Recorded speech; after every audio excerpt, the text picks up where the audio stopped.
I'm Jonathan Mosen. This is Mosen At Large, the show that's got the blind community talking. Today, new natural voices for narrator in Windows 11. Uber has major accessibility issues. Apple has new hardware coming out, and Harchin Consultancy is ready to release Lisi 7.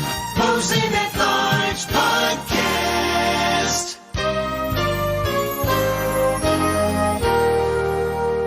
As always, thank you so much for taking time out for the podcast. If this is your first time listening, a warm welcome to you. I did want to start by acknowledging with a lot of sadness the death of Zane Nadella, who is the son of Microsoft's chief executive Satya Nadella.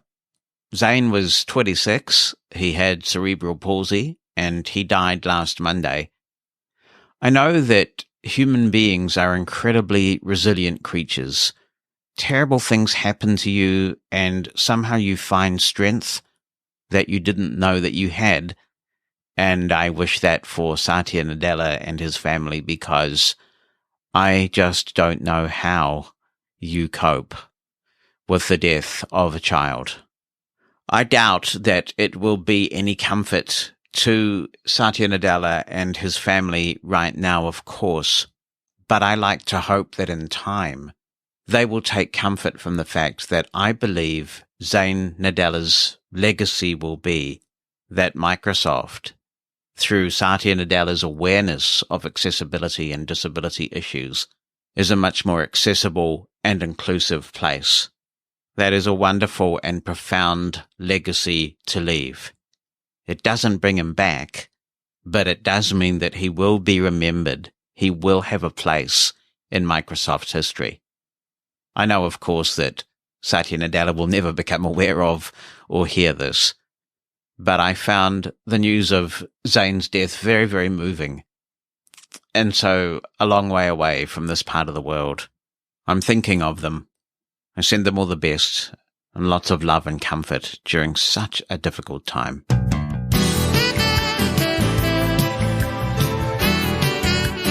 Mosen At Large Podcast. Have you had a look at Windows 11 lately? If you are still of the view that Windows 11 is largely a cosmetic change and that there's little to get excited about, you may want to rethink that, because I think that was certainly the case when Windows 11 was first announced. If you were a sighted person and you took a look at Windows 11, you could instantly see a difference. You'd have to fossick around a little bit more as a blind person to even know that you were on Windows 11. Now that is changing, and there are features being added to Windows 11 that really do add value. I did upgrade to Windows 11 over my summer break, and one of the things I do enjoy very much is the dictation feature. It isn't perfect. Sometimes it inserts punctuation when you've dictated it.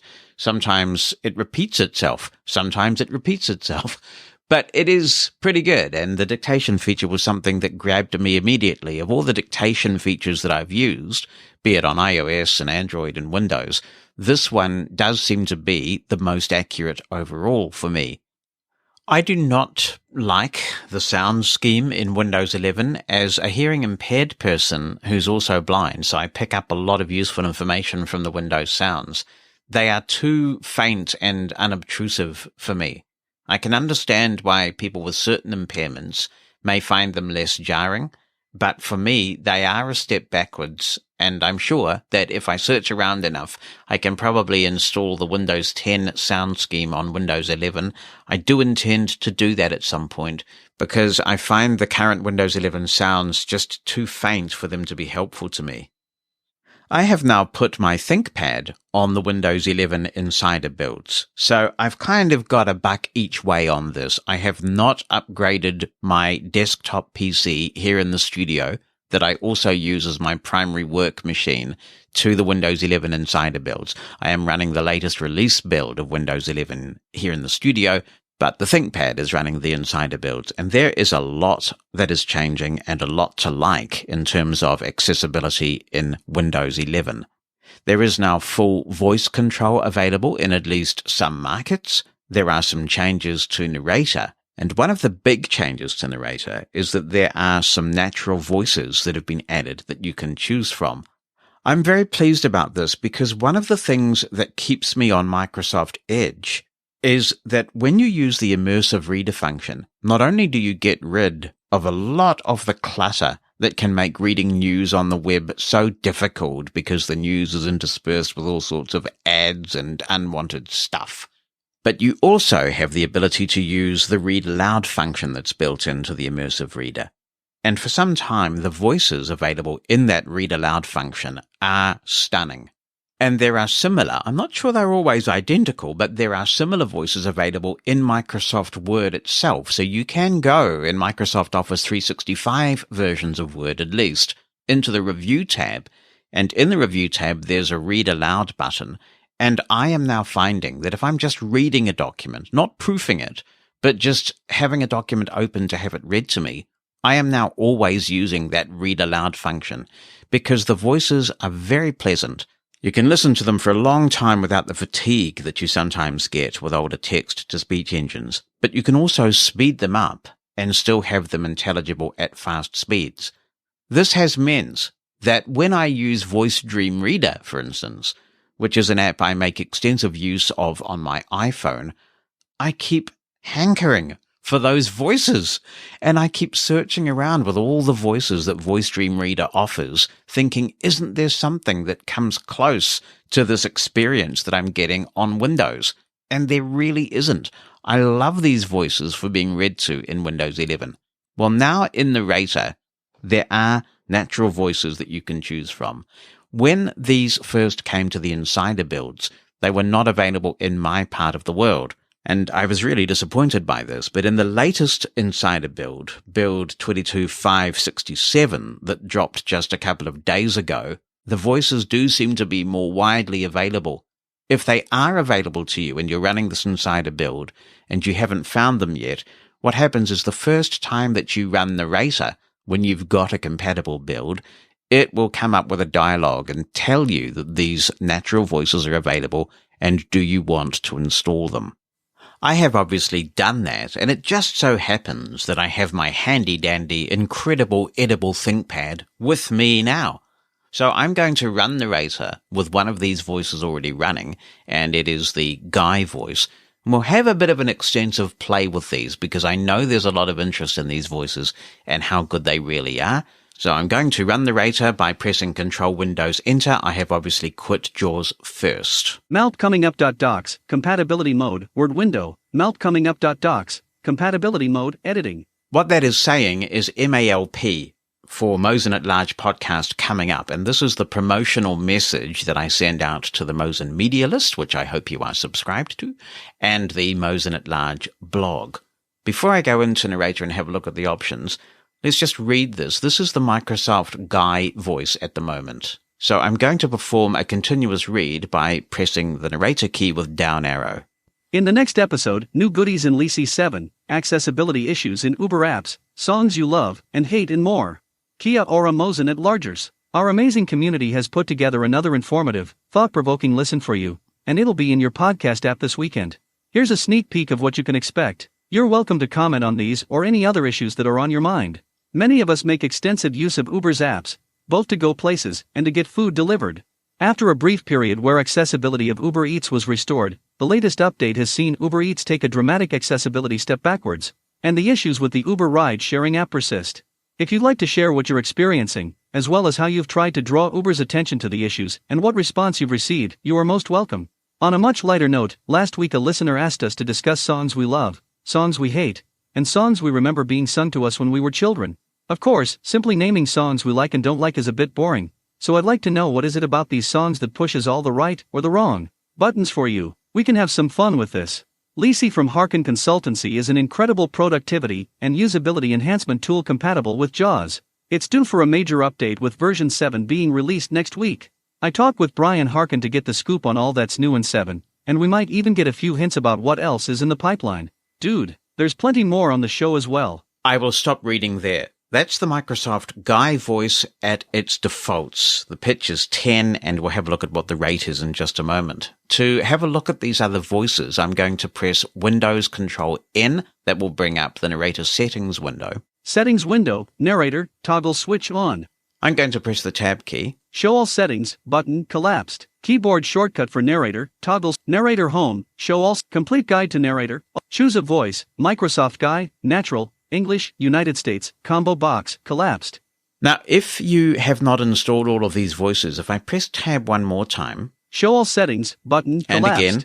Add natural voices, add button. There's an add natural voices button. If I go in here, it'll tell me there are no more voices to add. You've added them all already. So I won't do that. I'll go back with Shift Tab. Choose a voice, show all settings, button, collapsed. This is a standard Windows 11 paradigm where sometimes things are hidden, they're collapsed, and you press a button to expand them. I'll press Enter to do that. Show all settings, button, expanded. Now when I tab, we've got some control over this voice. Speed, slider at 10. It's defaulting to a speed of 10. Somewhat counterintuitively, you speed it all the way up by pressing the End key. 20. And now it's gone up to 20. Settings window. Show all settings, button, expanded. Speed, slider at 20. So that may be quite fast for many people. And how slow does it go? 0.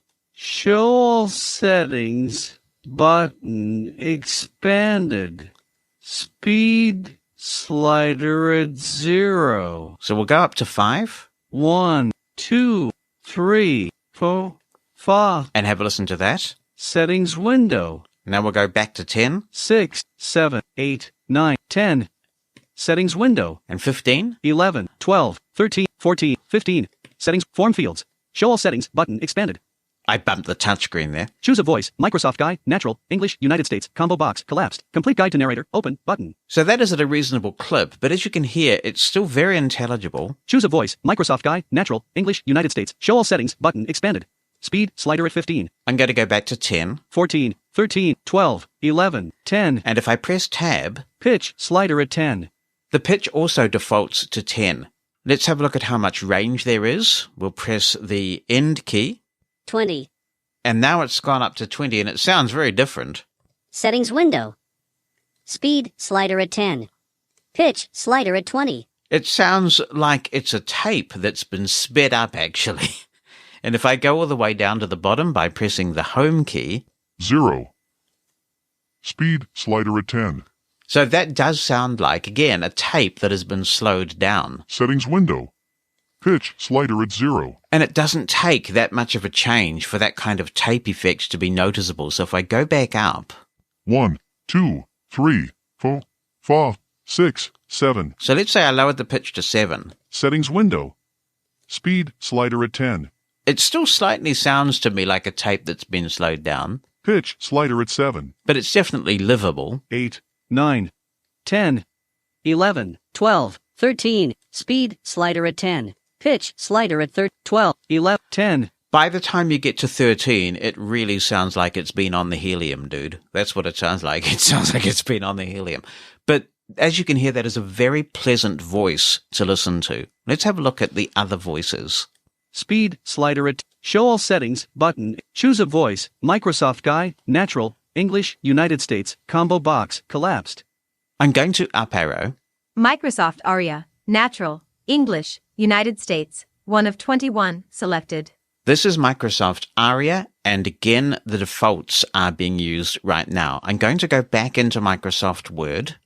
Malp coming up. Docs. Malp. And go to the top of the file and just read that passage again for you, this time with the Microsoft Aria voice. In the next episode, new goodies in LISI 7, accessibility issues in Uber apps, songs you love and hate, and more. Kia ora Mosen At Largers. Our amazing community has put together another informative, thought-provoking listen for you, and it'll be in your podcast app this weekend. Here's a sneak peek of what you can expect. You're welcome to comment on these or any other issues that are on your mind. Many of us make extensive use of Uber's apps, both to go places and to get food delivered. After a brief period where accessibility of Uber Eats was restored, the latest update has seen Uber Eats take a dramatic accessibility step backwards. And the issues with the Uber ride-sharing app persist. If you'd like to share what you're experiencing, as well as how you've tried to draw Uber's attention to the issues, and what response you've received, you are most welcome. On a much lighter note, last week a listener asked us to discuss songs we love, songs we hate, and songs we remember being sung to us when we were children. Of course, simply naming songs we like and don't like is a bit boring. So I'd like to know what is it about these songs that pushes all the right, or the wrong, buttons for you. We can have some fun with this. Lisi from Harkin Consultancy is an incredible productivity and usability enhancement tool compatible with JAWS. It's due for a major update with version 7 being released next week. I talk with Brian Harkin to get the scoop on all that's new in 7, and we might even get a few hints about what else is in the pipeline. Dude. I have to let it go to the dude bit because I like to hear how it interprets that. It's dude with an exclamation mark at the end. That's the ARIA voice. I'm going to Alt-Tab because the narrator window is still open. Settings window, choose a voice, Microsoft ARIA, natural. And I will down arrow. Microsoft Guy, natural. And one more time. Microsoft Jenny, natural, English, United States, 3 of 21, selected. This is the third of the natural voices, and it's called Microsoft Jenny. I'm not sure if Jenny Leigh Fleury got it named after her or what the deal is, but that's all right. We'll Alt-Tab into Word.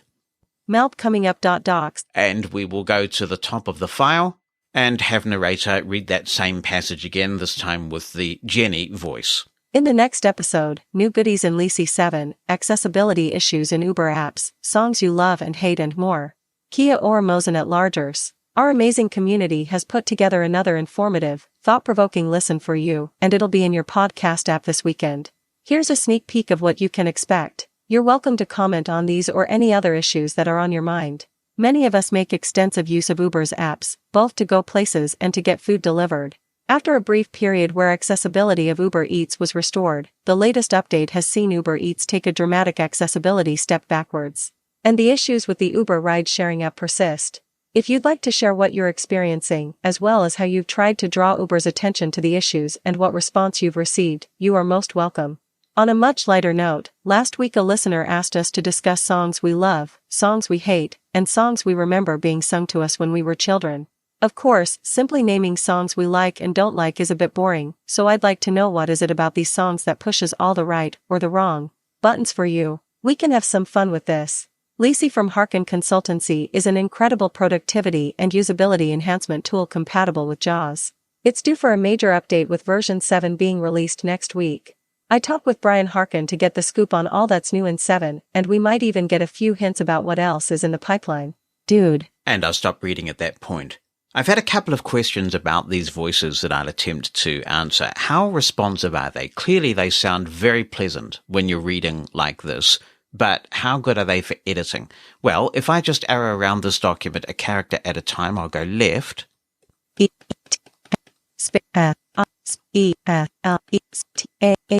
Not too bad. I suspect on my desktop machine they'd be a little bit more responsive because there's a lot more processor power there. I think that eloquence is more responsive, but it's quite marginal.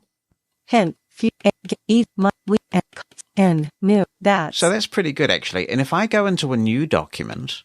Document 1, Word window, Document 1, editing. I'm going to turn character echo on. Character reading on. And now I'm going to type at a reasonable speed. So it's not too bad, really, for a voice that is sounding so natural. What I also find intriguing about these voices is that they are tiny to install. I'm not sure why that is, because clearly they are some sort of concatenated speech. I don't know whether a lot is coming down from the cloud or how this works, but each voice is only about 10 or 12 megabytes to install. And when you consider the quality of these voices, that intrigues me. I'm not sure what's going on with that, how it's possible to have voices sounding so good, but the footprint on your local machine being so tiny. And the big one, can you use these voices with JAWS? The answer, no. Not that I have found. I believe at the moment at least these voices are exclusive to Narrator. I don't know whether Microsoft intends to keep it that way or whether eventually you will be able to go into the JAWS voice settings and choose Microsoft's options and find these voices there, but right now you cannot. So that is a look at the new voices in Narrator. Coming to Windows soon. If you want to play with these, you can, of course, get into the Windows Insider program. Are there risks in doing that? Yes, but so far I haven't had anything catastrophic happen to me. I'm knocking on the wood pretty extensively right there.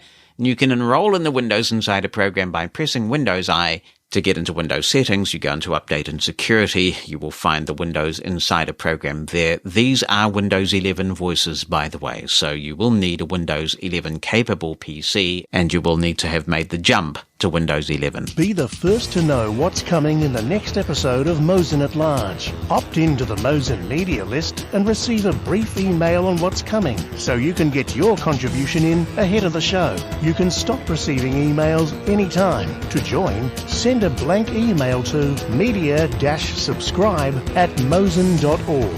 That's media-subscribe@mosen.org. Stay in the know with Mosen at Large. Time to talk Apple things, and as we've been saying on Mosen at Large for a wee while now, Apple is having a spring event. It is, as we were expecting, on the 8th of March, and the theme for this one is peak performance. What can we expect at this? Well, there is going to be, it appears, a new iPhone SE. This will be the third generation of iPhone SE, and the big change here will be that it has 5G. We'll have to see whether it also includes the W1 chip, because the iPhone SE that's currently out there is pretty deficient in some key areas. For example, if you have the iPhone SE that's currently out there, you can't make full use of all the Apple AirTag features, such as precision finding. It'd be nice if that was added to the new iPhone SE as well, so we will have to see. A new iPad Air is expected. It's been a while since we've had one of those. We're expecting a new Mac Mini and a new MacBook Pro with the M2 chip. We think it's going to be called the M2. This is Apple's ARM-based processors continuing to evolve. They are a phenomenon, aren't they? No doubt about that. They're doing exceptionally well, and we should be hearing more about the evolution of these ARM-based Apple processors at next week's event. I'll be interested to see whether there's any more talk of services, because there are some interesting rumors bubbling about, including the idea that Apple is going to compete with Audible and create an audiobook subscription service. Now, I don't know whether that's going to be ready for next week or not, but certainly there are just those whispers that that's what Apple is working on, and services are a key revenue stream for Apple now. They're looking for new ways to monetize services. Maybe we'll find out about more bundles next week. It'd be nice to think that there are one or two surprises that many of the analysts didn't get.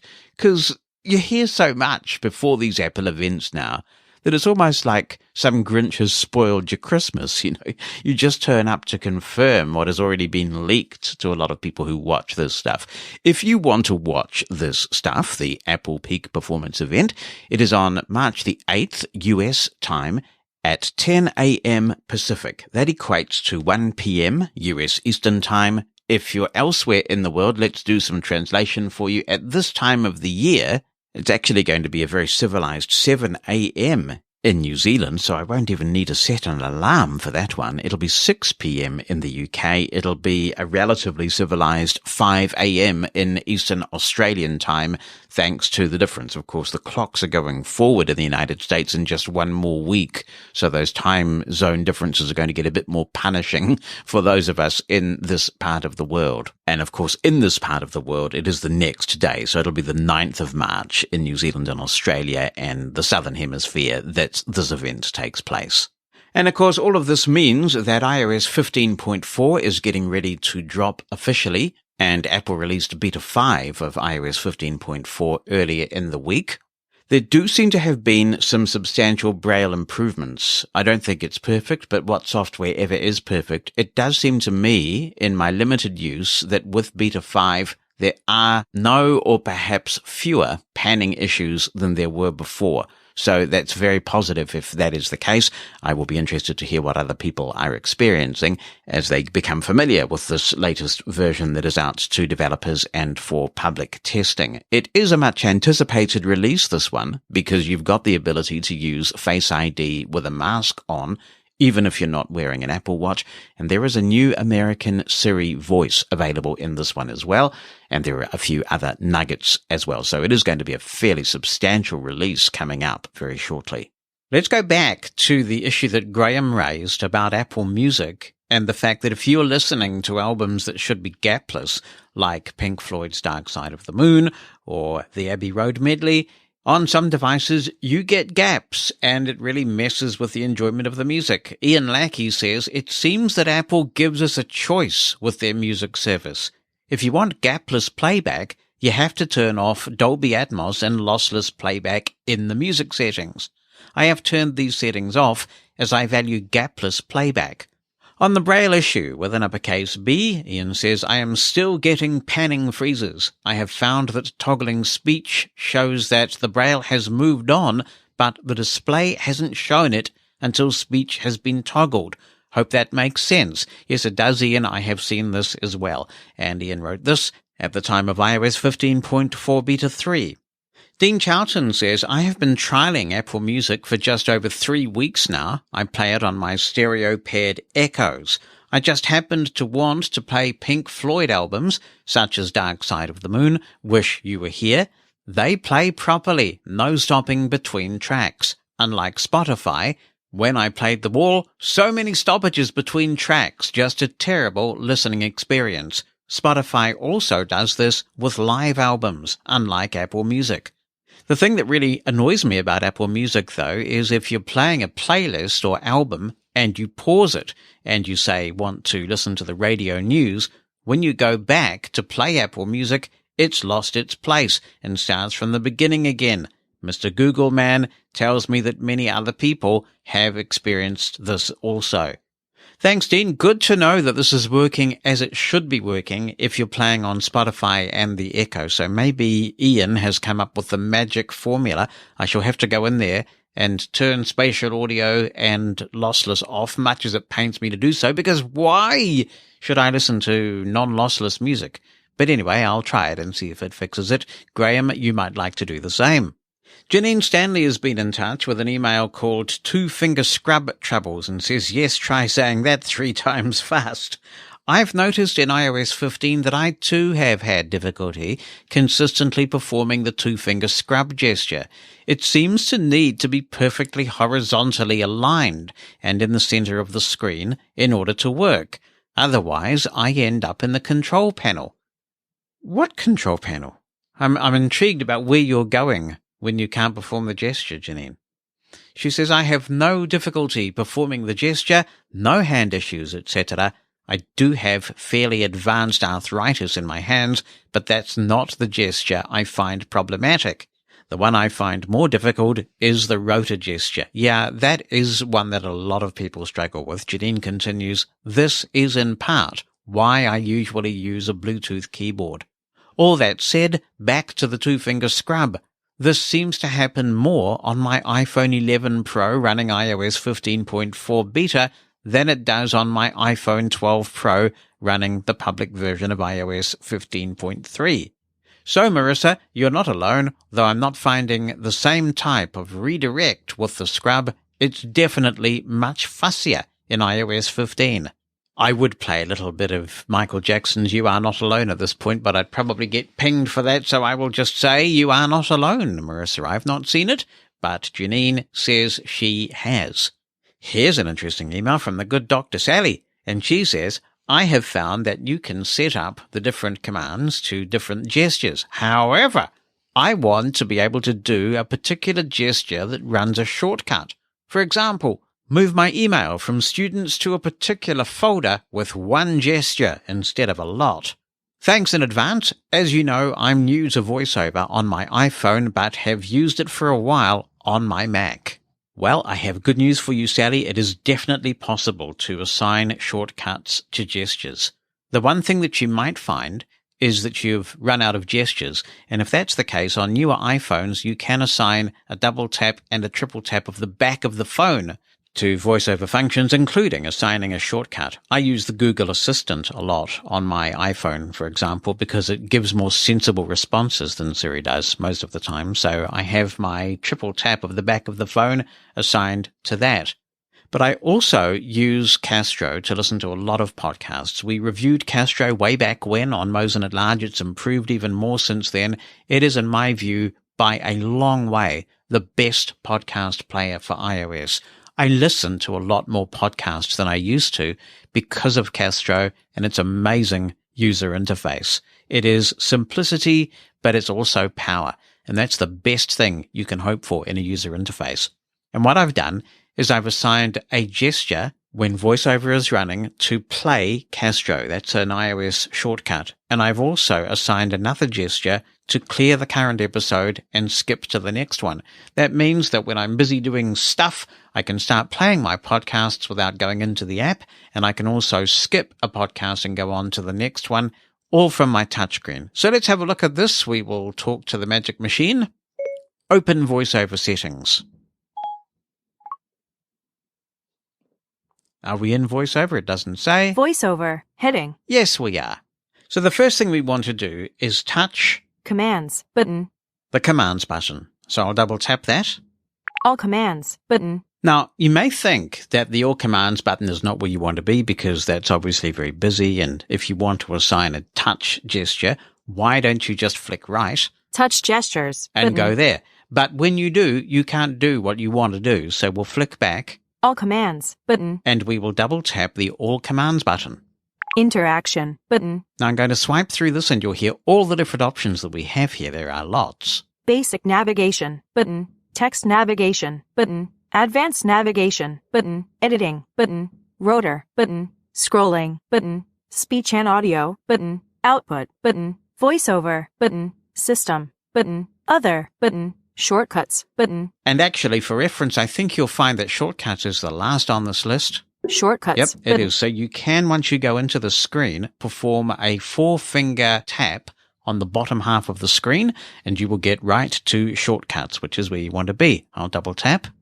add to Alexa shopping list, button, Now we have a list of all of my shortcuts. And if I flick right, Baker Street, button, well, no! That's my command for the HEY Google, so that I don't trigger the whole world when I want to summon it. check Apple order status, button, check spelling, button, check availability, button, clear this episode, button, All right, here's one. Clear this episode. And I do have this assigned to a gesture. So if I double tap touch gestures, heading, and flick to the right, the first thing we get is touch gestures. 2-finger quadruple tap. Actions available. And I do have actions available. So if I flick down, Delete. Activate. I can Default. delete and activate it. If I flick to the right, Add gesture. Button. I can add another gesture. Keyboard shortcuts. Heading. I can also assign, if this isn't too confusing, a keyboard shortcut to an iOS shortcut. Add keyboard shortcut. Button. Commands are prefixed with the voiceover modifier key. Control plus option or caps lock. And that's all. So you can't assign a Braille command to a shortcut at this point. So that is how you can go in, first create your shortcut, and then if you want to assign a shortcut to a gesture, you can absolutely do that and assign it to a keyboard command too. It is a really powerful voiceover feature. Shortcuts are fantastic. You can have so much fun with them. You can really extend the power of your phone.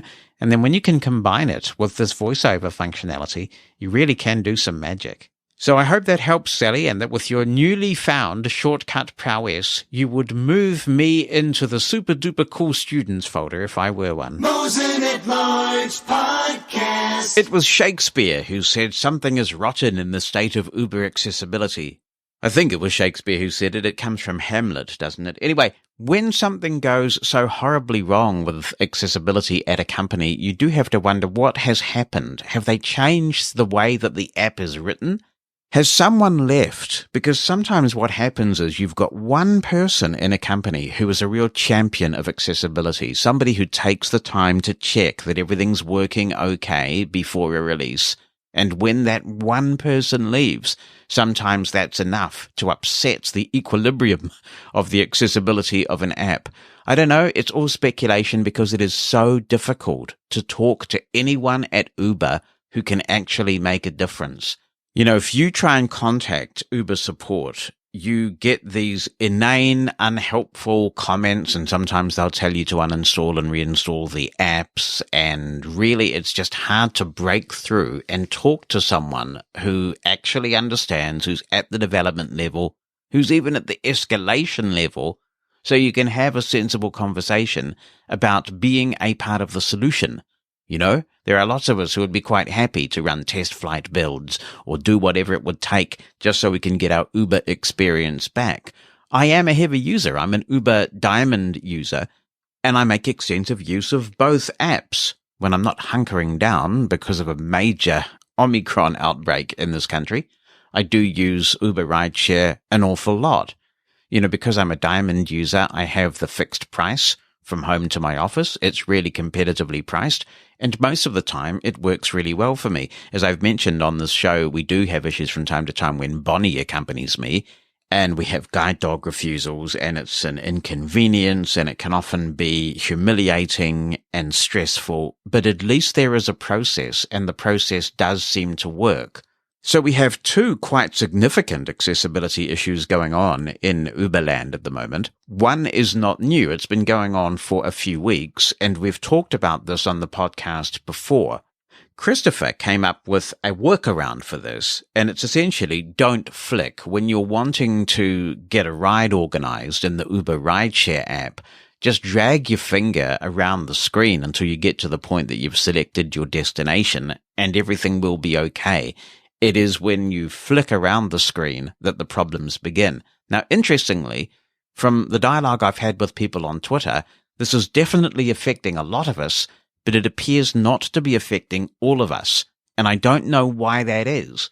There are people with the same version number as the rest of us who are having the issue, who are not having the issue. And it's nothing to do with screen recognition being on or any of those obvious iOS fixes. It's something to do with the app, but I'd love to know what the variable is, why some people are seeing this and other people are not.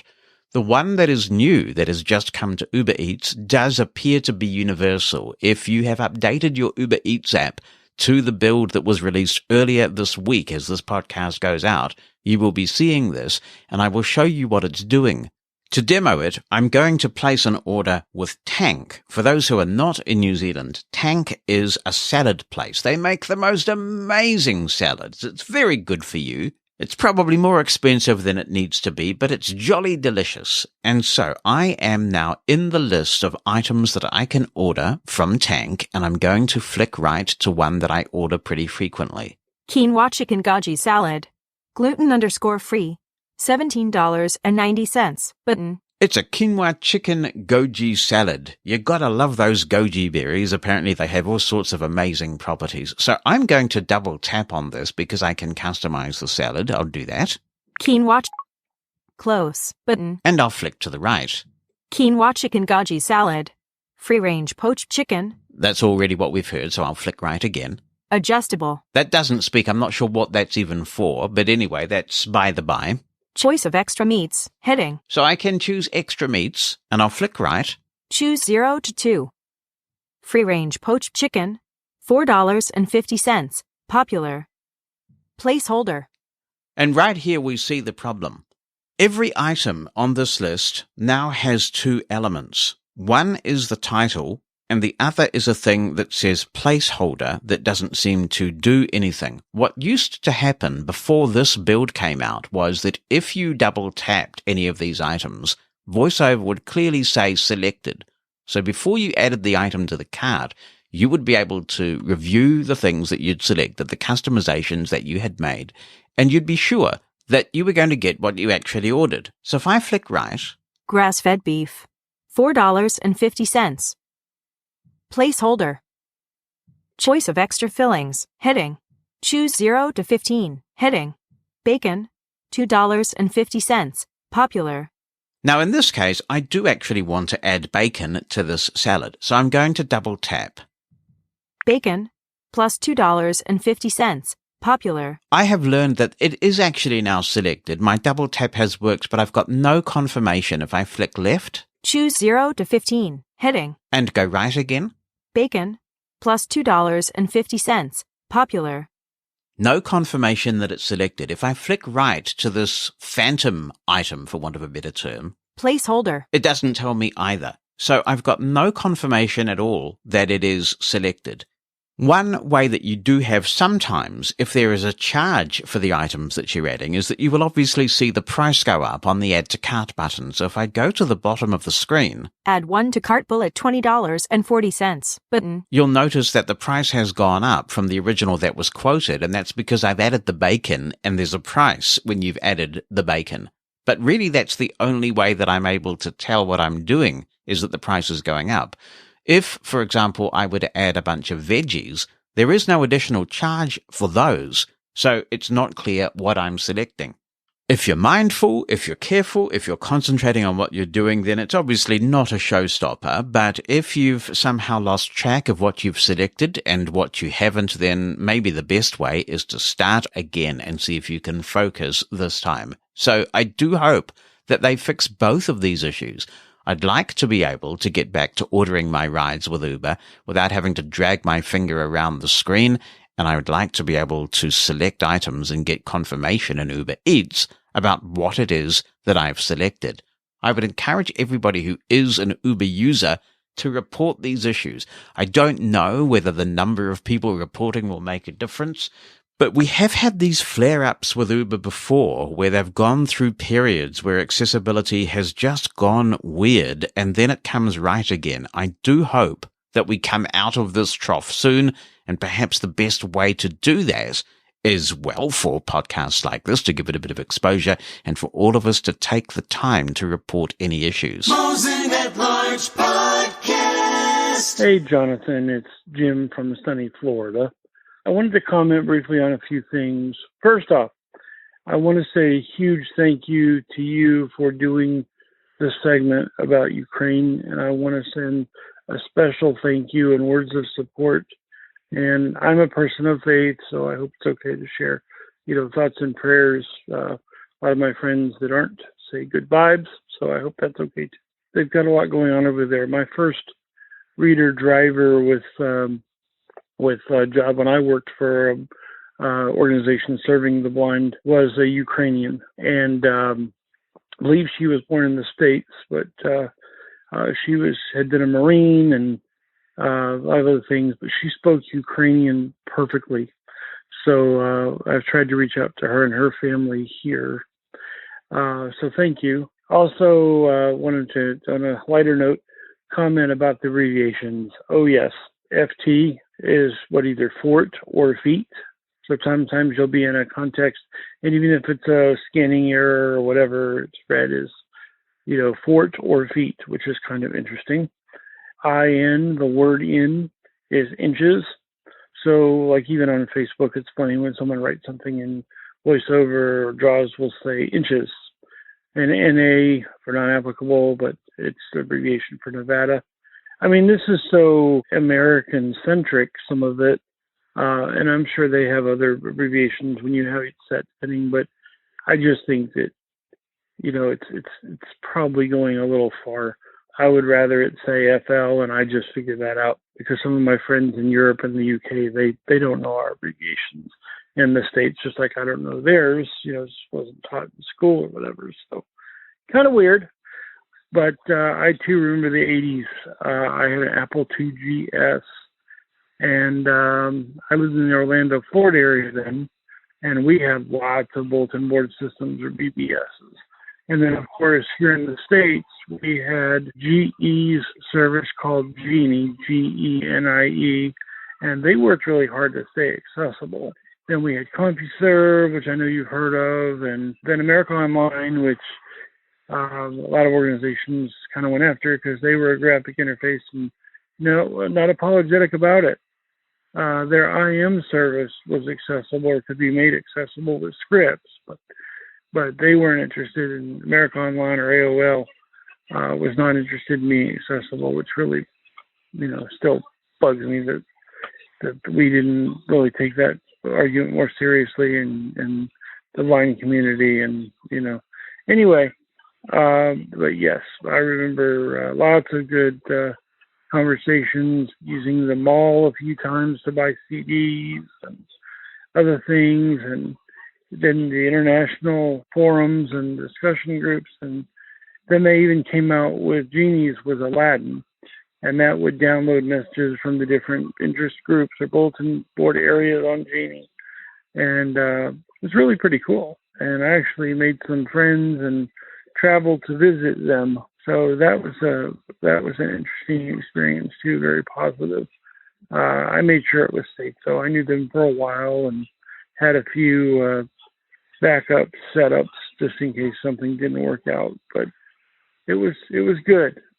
So yes, great memories of the early days of the intranets, I guess we could call them. I also remember when they got full and got slow, and I actually had a lot of conversations with people that were hearing impaired or deaf, and they didn't know I was blind, and we got to chatting, and that's an interface, even now where we can communicate with people even who speak other languages or have other types of disability, and the barriers a lot of times come down with technology. Thanks, Jim. I never owned an Apple IIgs, but I remember wanting one because I distinctly remember the tune that Raised Computing's newsletter played.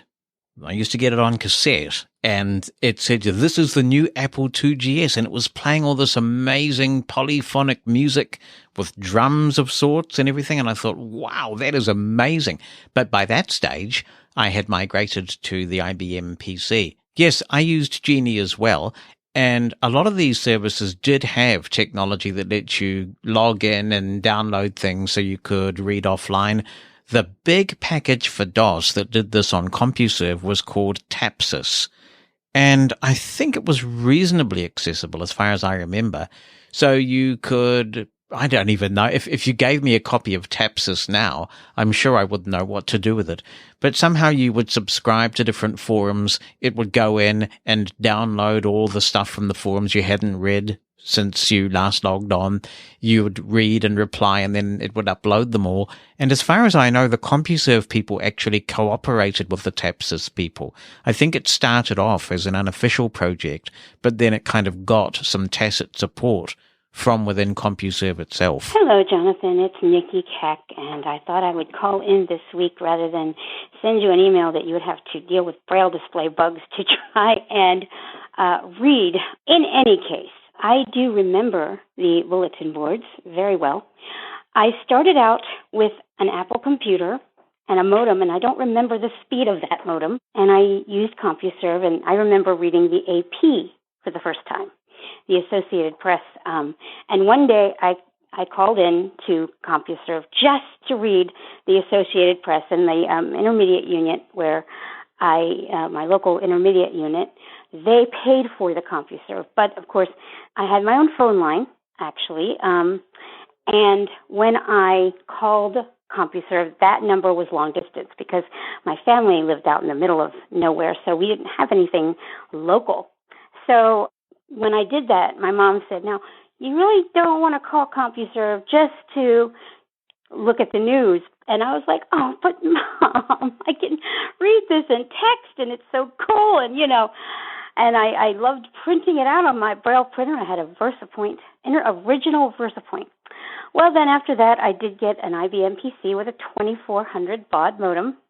And I did do Blue Wave, and I did all the echoes, and I lived in Philly at that time, and I did use CompuServe at first until I got one of those huge bills that you were talking about.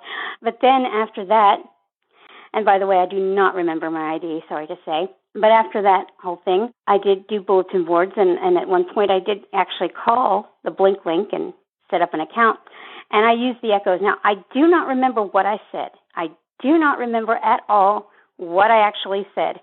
But I do remember that one night, Willie Wilson called me up on the phone, and he had our phone number because we were registered users of the Blink link, and so you had to use, if you remember, they asked you for your name and your phone number and all of these things when you would register. And he called me and he said, "You don't say that." I don't remember what it was, but I remember him calling me and saying, "You don't want to say that on the echo." And I'm like, "Okay, I'm sorry." So I do remember that. And it was funny because I pictured his voice a certain way. And most of the time when I picture somebody's voice to sound a way, they don't sound at all the way I picture them. He did, for some reason. He sounded exactly the way I pictured him to sound. So anyway, those are my big memories of the bulletin boards. And by the way, I agree with you about the screen readers. I do think 3M or 33M would be better than trying to interpret it. because the problem is I've seen this before where users edit their dictionary managers too to be a certain way, but then of course it's not intuitive enough to know that if that same expression is used somewhere else, it's going to interpret it wrong. And so that is a problem. And I do actually, to answer the question about the image descriptions, I like to see them, even if they don't have any relationship to the text. I like to be able to know what's there. I feel that if a sighted person can find out that a man is walking down the street and that's the image being shown on the website, then I want to know that too. So those are my comments. Have a great day when you hear this, and thanks for the podcast. On Bye-bye. Twitter, follow Mosen at Large for information about the podcast, the latest tech news, and links to things we talk about on the podcast. That's Mosen at Large, all one word, on Twitter. Hi Jonathan, it's Peter from Robin Hood County, hoping you're well. The song I like the most is Sleep to Dream by Betty Levette. This is because she has such a great voice, and it is a very raunchy song. I really like that one. The song I hate, it's Young Girl by Gary Puckett and the Union Gap. When I was at college in the late 60s, there was a guy who put this on the gramophone in the common room every day, and we heard it at least 3 or 4 times a day. And to be honest, it drove me up the wall. And the song my mum used to sing me was a song called Past 3 o'clock. And it went something on the lines of past 3 o'clock on a cold frosty morning, past 3 o'clock come our masters all. And apparently, when I was a baby, my Aunt Dolly used to bounce me up and down singing Any Old Iron, which is by Harry Champion, I think, an old music hall artist. And I think there was one that she sang called If It Wasn't for the Houses in Between. And I can't really remember. Oh, yes, I can. It's Gus Elan. Thanks very much, Peter. I'm kind of with you. I get where you're coming from with the Gary Puckett thing. Even if you hadn't heard that song again and again, it is dodgy, that song. And the thing is, most of his songs sounded very much the same. If you've heard one Gary Puckett song, you've heard them all, haven't you? Your comments about musical songs remind me of the My Music show, which was a BBC comedy panel game for those who are not familiar with it. It was a spin-off of the My Word show. And at the end of the panel game, they would have a round where the panelists would sing a song. And Dennis Norden in particular, but Frank Muir a lot of the time as well, would take these wonderful old obscure and quite cute musical songs and sing them. Really enjoyed that, and I've often thought I'd love to be able to find, if they were ever made, albums of particularly those old songs that Dennis Norden used to dig up, because a lot of them were just hilarious and extremely catchy. Love those old music hall tunes. In New Zealand, Dean says what a field day we could have trying to narrow down one's favourite all-time songs. Just impossible in my case, but here are just a few that are a must for me. The first ever song I remember hearing was John Roll's Cheryl Moana Marie. Wow, that was a huge hit here in New Zealand. Dean continues, Mum had the 45, and I would have been sitting in front of their majestic radiogram. I would eventually beat the 45 to death. It literally wore out. Next, we have Tragedy by the Bee Gees, and on a portable record player in the eye ward at Waikato Hospital, I would drive the nurses up the wall as I would play it on full bout.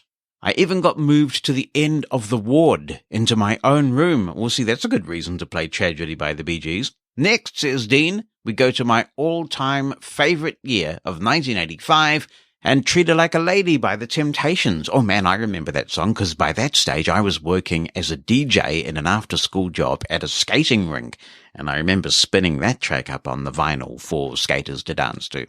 He said a song that always cheered me up and could make you feel good when things weren't going well. Songs I hate and cannot stand. This applies to these artists with everything they've done. Oh dear. Van Morrison. Neil Diamond. What? The Carpenters? Oh no, you're getting worse, Dean. Just ghastly and hideous. Oh my goodness, it just goes to show, doesn't it? One person's ceiling is another person's floor, one person's medicine is another person's poison. You know that great old song that goes, "If I were a carpenter and you were a lady"? Well, Lena has sent an email with the subject line "for the lady carpenter." So you see, being a carpenter and a lady are not mutually exclusive. Lena says, "Hello, Jonathan. I'm sorry that her name escapes me, but you know it." I do, Lena, I do. And for only twice my normal fee, I will tell you what it is. It's Rebecca. It was Rebecca who was asking about carpentry. The lady in Canada who wants to learn about carpentry. Bookshare has a number of the NCCER handbooks. Some are basic and would answer the question mentioned in today's show. NCCER provides education, training and other skill-building help for those who want to do carpentry and other aspects of construction. And Lena provides the URL to a Bookshare version of a book on fasteners and such.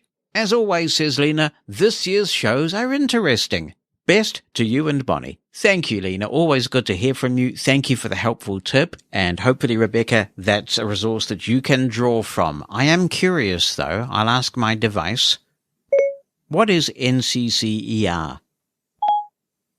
Okay.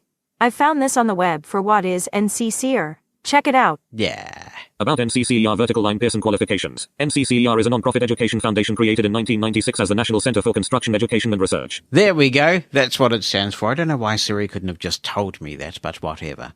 An email now from Andy Rebsher who says, "Hi, Jonathan. Regarding the inquiry from Keith about audio metering, those you mentioned for use in Reaper are very good. Additionally, if one is using Goldwave, it has a detector that allows for 3 thresholds. As the audio exceeds each one, a different tone is heard. All this is adjustable and can tell you a lot about the RMS and peak values in your project. Stay well, says Andy, and enjoy your summer." Hello, Jonathan and fellow Mosen At Large listeners. It's Gary here. On the topic of treadmills, I was quite an app runner a couple of years ago, and I like to have a arm on a treadmill, not to hold on to them. I don't like holding on to anything on the treadmill. It affects my pacing and my balance. And I especially don't like holding on the front of a treadmill, because then you tend to lean forward. So what I like to do is, like when I run with my sighted runner, I use my arm actions quite a bit, obviously swinging your arms when you run. So what I would do is generally I just put my left arm on the side of the arm hold and just let it scrape backwards and forwards as I'm running.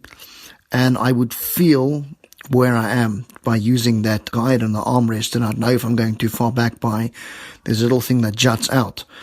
Then I got another treadmill which didn't have any armrests, it only had front holds. So what we done there is we tied a broomstick with quite a number of cable ties, and it actually works very well. What actually happened was when I was running with this thing, over time my arm scraped this broomstick and it actually became smooth. So then eventually when I started running a little bit too far back, as sometimes happens, I would feel that the broom gets a little bit rougher. The texture of the broom gets rougher. So then I knew, all right, well, it's time to just increase my speed just a little bit to go forward again, to run in the spot where I'm used to running, so I don't tumble off the back of the treadmill and hurt myself. So that worked pretty well for me. And I was pretty fit at one point. I would run 10Ks every day. And on weekends, I generally do races where I do 15Ks or 21Ks, which is a half marathon. And by no means, I was never a fast runner. My best time for a 10K was 62 minutes. And I would do anywhere between 1 hour, 2 minutes and 1 hour, 6 minutes for a 10K and 2 minutes and 30 seconds for a 21K. Obviously, I prefer running outside with sighted runners. And they've got to be quite a bit fitter than me, because they've got to talk to you while you're running, just guiding you with approaching speed bumps, pavements up or down, etc., etc. So it's always good to have a runner that's fitter than you, that's guiding you. So you can obviously do your normal thing and you're concentrating and that sort of things. That's pretty much it on the treadmills. And if I may add this in, don't forget to tune into a little bit of this and a little bit of that, 3 a.m. and p.m. US Eastern weekdays. And thanks again for a great podcast. Mosen At Large Podcast. We have talked about Lisi on the show before. It is a veritable Swiss Army knife, really, for JAWS. It does all sorts of things, including drumming, if you really wanted to. And my guest once again is Brian Hartgen of Hartgen Consultancy, and we've got Brian back on the podcast because Lisi 7 is being released, and I thought it would be good to talk about some of the new features. So welcome back, Brian. Thank you very much. It was episode 123 when I was here last time. Oh, how time flies. It's hard to describe, Lisi, but I guess that's what you do because it's your product. If somebody said to you, what actually is Lisi, how do you succinctly describe it? Well, it serves two groups of different users. It's for the complete computer beginners because there is a menu structure associated with it. So if you wanted to drive some elements of your PC via a menu structure and you just wanted to use the arrow keys and not much more, then it's that. But most people, I would say probably about 97-98% of people actually purchase it for what we call Lisi Advanced. And as you say, there are so many tools, utilities and services in there. It really does improve productivity for JAWS users, and it makes some applications more accessible as well. One of the things I did over my summer break was to read the entire Lisi manual, and I was taking notes while I did that. And whenever I came across a little function and I thought, I could really use this, things like when I open a Word document, a lot of the time I do appreciate, particularly in a long Word document, being returned to the place that I was at. It's like a notes taker used to be. And I made a note in a little Word document, ironically enough, of all the functions that I keep thinking, yeah, that's pretty cool. I will use that sometime. And just wove all of them into my workflow. And that has been an incredible productivity boost for me now that I'm back at work. I'm very glad to hear that. I've been doing something very similar this week. I've been going through the entire documentation, all 220 pages of it, and making lots of amendments and, of course, adding full descriptions of the new features that we're going to talk about today. In terms of learning all of this stuff, there are two choices. If you like reading documentation, you can certainly do that. And of course, one of the advantages of doing that is that it's all searchable. But you also have these things called Lisi Bytes. What are they? Lisi Bytes are very short audio tutorials that you can download from our website, and they just teach a particular topic. So you can see immediately before you download it what the subject matter is going to be. You can download it, and it's about a 5 or 10 minute tutorial in most cases as to how to use a particular function. So it's nice and concise. Now, some of those are going to be updated during the course of this year because we are changing some of the way that some of our core Lisi features work. But at the moment, most of them are fairly current still. Is there a danger in doing that, do you think? I mean, if somebody updates to Lisi and suddenly a series of commands or workflow that they might be used to doesn't work the same as it used to, you're going to inconvenience users by doing that? I try not to change keystrokes, especially if we can at all avoid it, because of the reason that you've pointed out. But if there is a bit of a change to an interface that would suit everybody for the better, then I think the end results are worthwhile. Now, one of the Lisi Bytes I can think of, for example, is that of emoji, entering emoji characters into social media platforms or indeed documents, wherever you want to put them. That, I think, was the very first Lisi Byte. Well, we have the ability to insert those characters, but we only have a select few characters that you can put in there. So I think it's about 150. Well, we want to include the full range of close to 4,000 of those emoji characters. But it's a question of how we design that interface so it's not a huge list of 4,000 items that you would have to get through. So there will be some redesigning of that. So it's as small as we can make it. Well, smiling face with squinting eyes. Absolutely, yes. So would you like to take us through then some of the things that you particularly think are noteworthy in Lisi 7? I would love to. So when we started talking about Lisi last time on the podcast, you'll remember that we talked about a utility within Lisi called Elegance for L Braille, where you can control your computer with the Braille entry keyboard. Now, JAWS gives you the ability to do that anyway, but it actually can be quite difficult sometimes to manage and to remember all the different key sequences.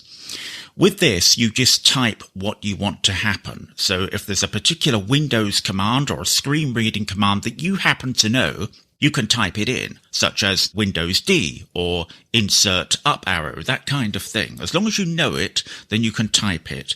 You can also create abbreviations as well to launch particular files and do all kinds of other things. Well, when I last spoke to you, we had just launched that particular feature and we've received very, very good reaction to it. I can't believe it, actually. People are saying that they love it, and others are saying, will it work with my particular display? Well, obviously, as I pointed out to you last time, this is a slow process to get this working, but we now have it in Lisi 7 for the Braille Sense 6. So if you have a Braille Sense connected to your computer, you can use its keyboard to drive all aspects of your PC. And you can't do that ordinarily. When you connect a Braille Sense, it acts as a Braille display, but there are only certain things that you can do. You certainly can't drive the whole PC with it. And this came out of our Braille Sense training course, which is very extensive and that we've got going on at the moment. So that is the first major feature. That is exciting because the appeal of L Braille is obviously that you've got this Windows-capable device in a very blind-friendly package. There's no screen because we don't need it. But boy, even as somebody who used to live in that ecosystem, did find it hard to commit all of those combinations to memory to efficiently use them. So I can understand why that feature is popular with anybody who has a Braille input keyboard.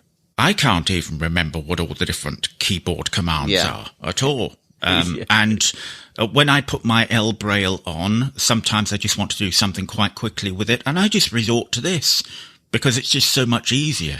Yeah, absolutely. So that's great that it's being extended. Do you see further extensions in future, or do you think this is it in terms of supported devices? No, I'd like to see it. I've been asked for it to be included with some other displays, and I think now that I've got the evidence of 2 successful modules for this, so we've got the L Braille and we've got the Braille Sense, hopefully it will go down well with the Braille Sense and people will like it, and that perhaps gives me some leverage to approach some other Braille display manufacturers and say, would it be possible for us to loan one of your Braille displays temporarily so that we can try to get this working, because we're only a small company. We can't afford all the displays. I think we've done well to get what we have. So that might give us a little bit of clout, so to speak. Yes, I hope so. Just out of curiosity, have you had to play with the APH Mantis, which has a QWERTY keyboard but a Braille display?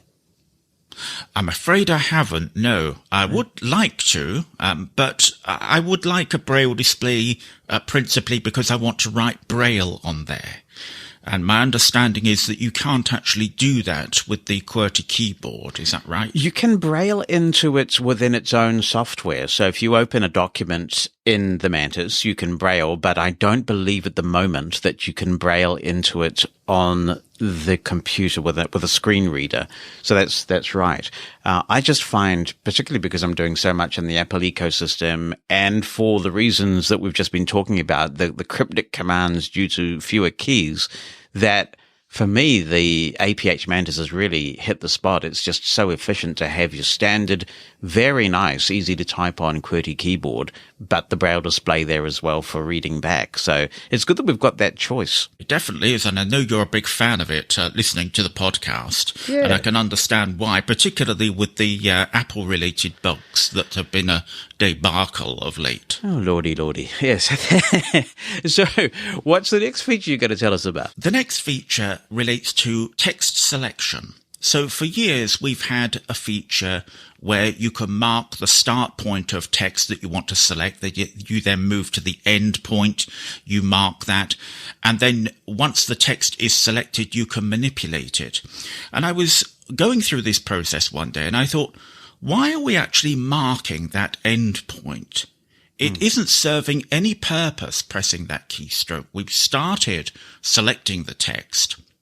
So JAWS knows that we're doing that, so there's no sense at all in marking the endpoint. All we need to do is to put the cursor where we want it and then carry out any one of a number of functions.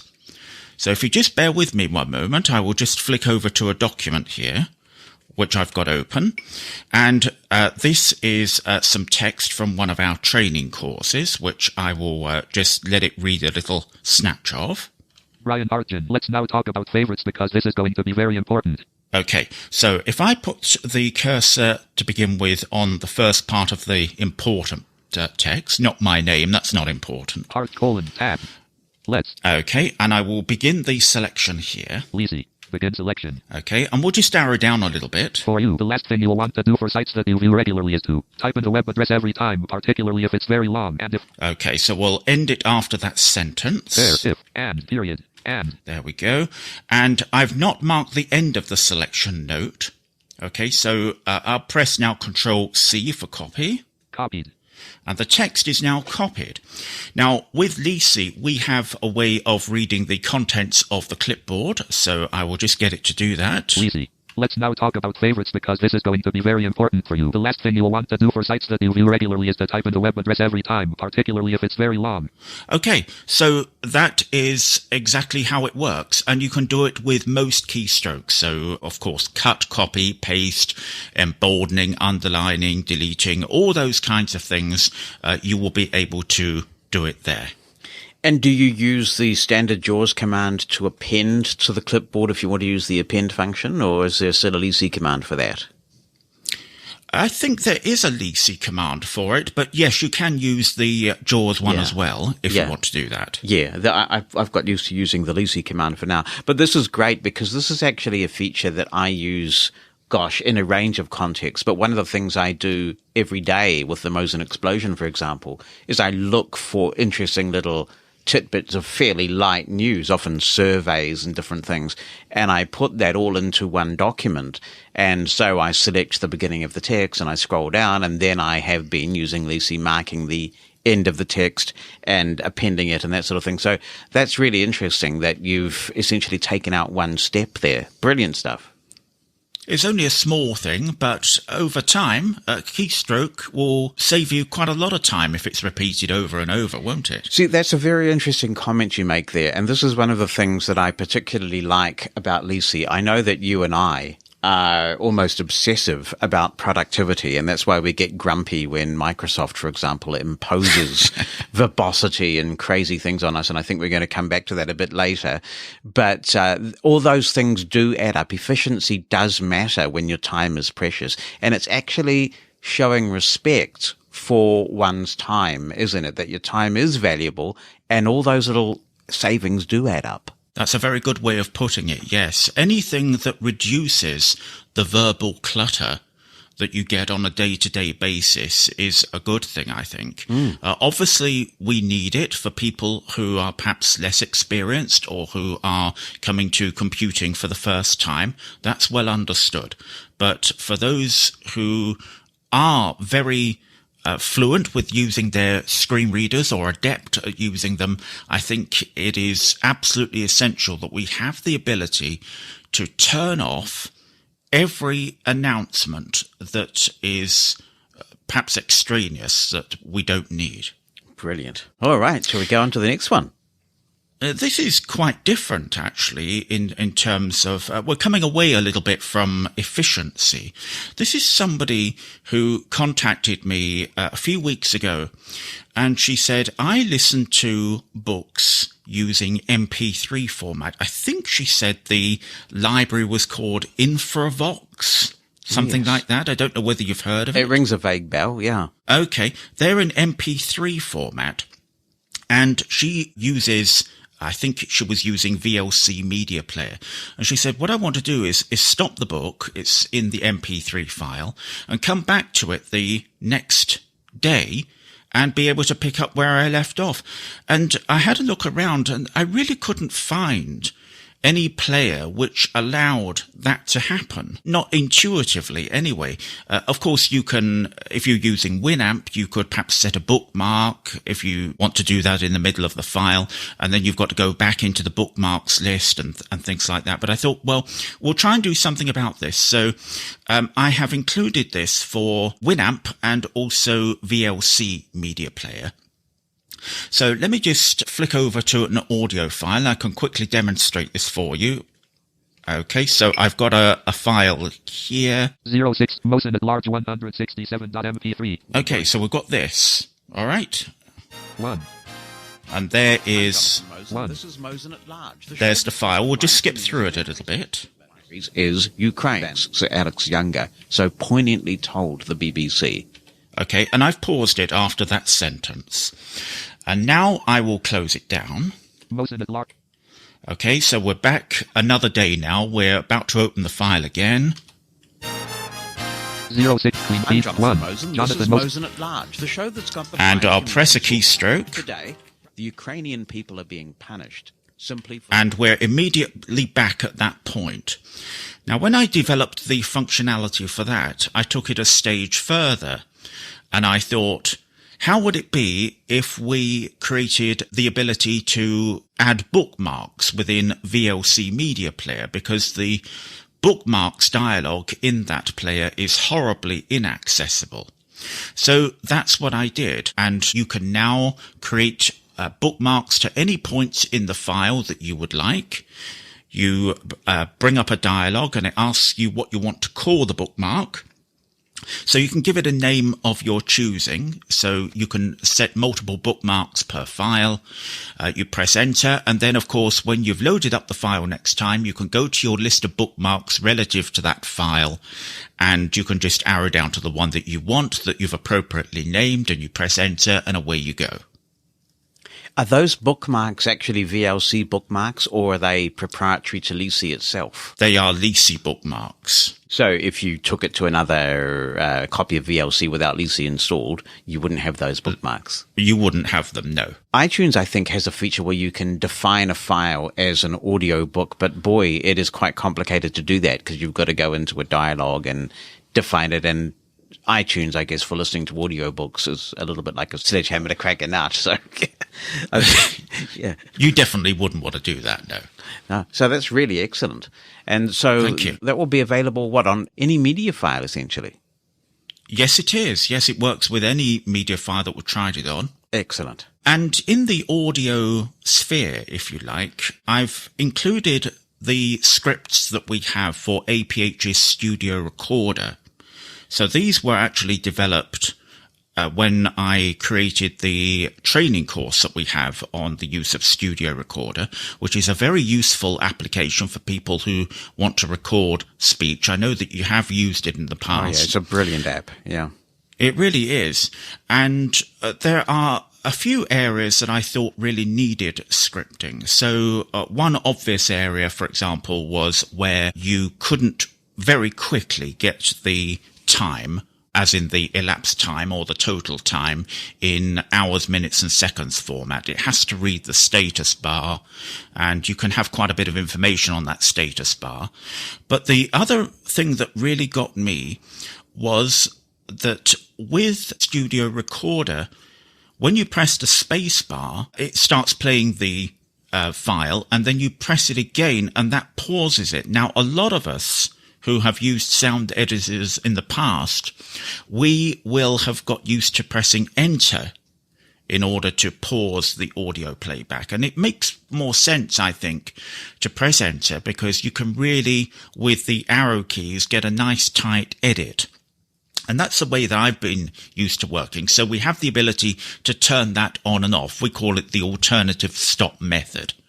And that means that you can go back to pressing enter if that's what you want in order to turn that feature on.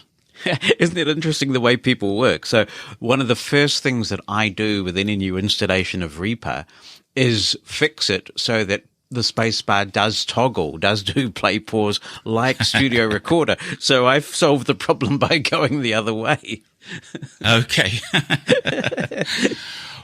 Well, at least people have that. If they want. I mean, that's right, because that does make it more consistent with pretty much every other sound editor out there. SoundForge does it the way that you're talking about, and I don't know about Goldwave, but it is a pretty common practice. Yes, it is. Yes. Yeah. So people have got that if they want. And that there are some other dialogue boxes where certain captions weren't being read and things like that. So they are all part of the scripts, which people can get. Now, I come to a feature which I hadn't even appreciated was a problem until about 2 weeks ago, when I got an email from a man called Oleg Shevkin. Yes. I hope I've got the pronunciation correct. Big shout out to Oleg right now. Yeah. Yes. Yeah. He has become a Lisi user of late, and he is excellent at sending in suggestions for features which are very realistic to implement. And they're not crazy ideas. They're very useful, and this is definitely one of them. You will see some others as we go through the year, I'm quite sure. So this one is called alt codes. What happens if you want to type a symbol on your computer keyboard, but it's not present on the keyboard? People might not realize that you can probably do it. If you hold down the Alt key and use the number pad to type various codes, you can actually reproduce a whole variety of different signs. So, for example, if you wanted a pound sign and you haven't got one on your keyboard, that's a British pound sign, you can type 156, I think the code is. And obviously using the numpad, that does present its own challenges for us as visually impaired people. First of all, you may not even have a number pad, particularly if you've got a laptop. And second, you would have to turn on the numlock key anyway, because ordinarily it's used by JAWS. So with Lisi, we can now enter all these alt codes in two different ways. So first of all, what you can do is you can press a key on the keyboard. I've gone into Notepad now, and I'm going to go into our alt code interface. Lisi. Alt code dialog. Please type the alt code, then press enter. Leave blank for list of codes. Please type the alt code, then press enter. Leave blank for list of codes. Edit. Yes, it's like New York, New York. So good they named it twice. Okay, so it's asking us, because a lot of people know these alt codes. They're used to using them on a regular basis. So we thought, well, we have to give people the ability to enter the code. So I think I said it was 156. Actually, that last code. So I'll just type that in and press enter. Untitled character inserted. Pound. Yes, I got it right. Okay. So if you go back into the interface again. Lisi. Alt code dialog. Please type the alt code. Okay, we've got the idea with the prompt. But if we look at the edit field. 156. We've got exactly the same item in there, because if you want to repeat the symbol, then you would just want to press enter again. But if you don't have anything in that edit field, let me just erase that and press enter. Star, select an alt code dialog. List 1, list view, set sign 155, 184, 384. Okay, so what we have is a complete list. It's the official list of all the alt codes that there are that I could find. And if we arrow down, let's see. Single pound sign, pound sterling, Irish punt, lira sign, 156. So what you're getting is the description as to what the code represents. But then I've put in the code itself as well. The idea being that you can either press enter on the one that you want in order to insert it, or you can get to learn what these codes are. Again, going back to efficiency. So that if you come to remember what the codes are that you regularly use, then that's a good thing. You can just type them into the edit box in future. And I can immediately think of a use for this, because in New Zealand, our Māori language does use macrons. And I am quite fortunate in that when I'm using the spell checker, for English New Zealand, it does actually correct my spelling. If I just type a number of words and then run the spell checker, it will add the macrons, but it's not a foolproof method, and actually adding the macrons as a screen reader user has been, up until this point, quite a fiddly process. Yeah, I can well imagine that. Now, as I said, what we have here is the official list of the codes, but it has been suggested that what people would like to do is to have their own numeric codes that they could type in that would represent signs which are not in this list. Now, that's not in this particular version. I want to see how this plays out initially with all the official ones, but that may well be a way to go at some stage. One question that probably I can anticipate from listeners is, how does this differ from the insert symbols dialogue that's already built into JAWS? That's a really good question. So we have, I think, about 400 different codes in here. But if you press Insert 4 to bring up the Insert Symbols dialog, I think you've only got about 49 in there. So it obviously hasn't been updated for a very long time.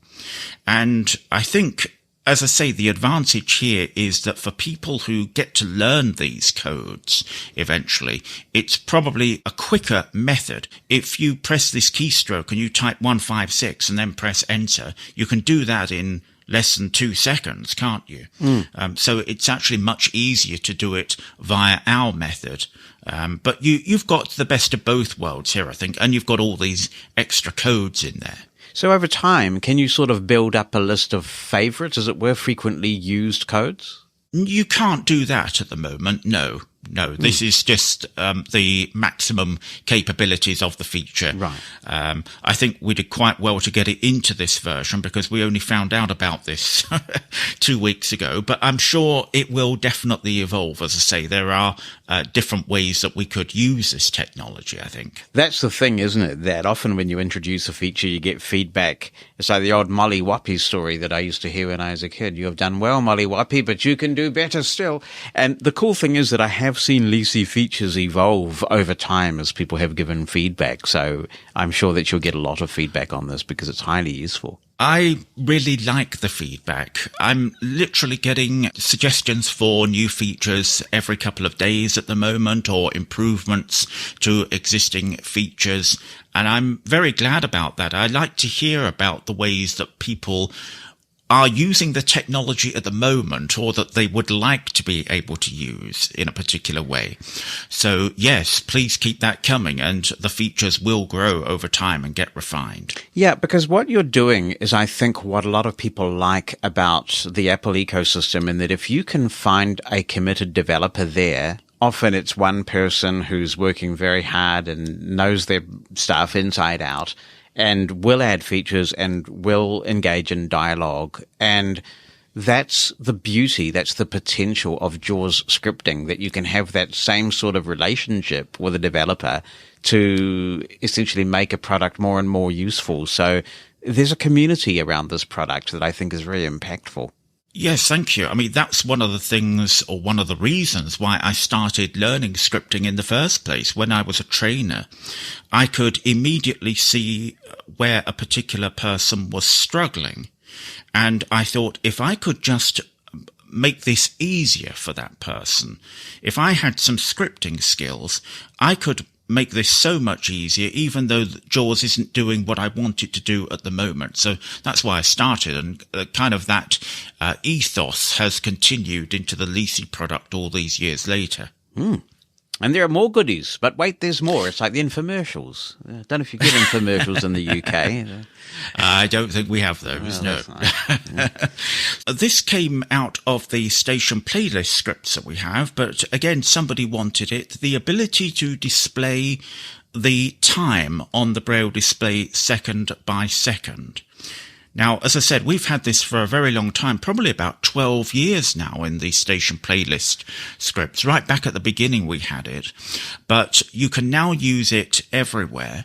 Now, I know that people are going to say, well, JAWS already has this, and indeed they do. It's a very new feature in JAWS 2022.